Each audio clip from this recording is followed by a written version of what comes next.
बिस्मिल्लाहिर्रहमानिर्रहीम।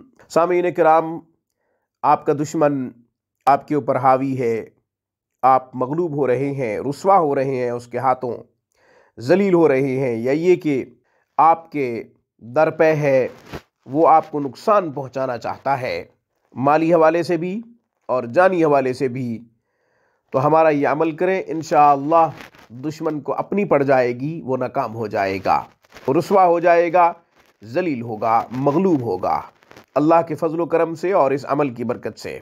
फितनों का दौर है, हासिदीन की कसरत है, कोई भी किसी का खैर ख्वाहा नहीं है, इसलिए दुश्मनों से गुरेज और परहेज़ किया जाए। अगर पता चल जाए कि फ़लाँ हमारा दुश्मन है तो उससे बचना चाहिए, दूर रहना चाहिए। अमल क्या है?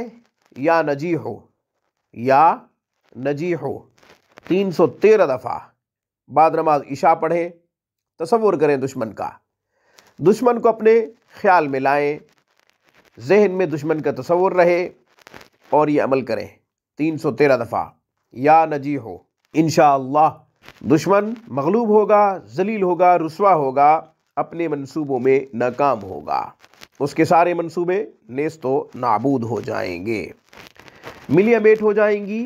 उसकी जो तमन्नाएं हैं, ख्वाहिशें हैं आपकी बद ख्वाही के लिए, मतलब ये कि आपको नुकसान पहुंचाने के लिए उसकी जो भी तमन्नाएं हैं वो इंशाअल्लाह मिट्टी में मिल जाएंगी, खाक में मिल जाएंगी।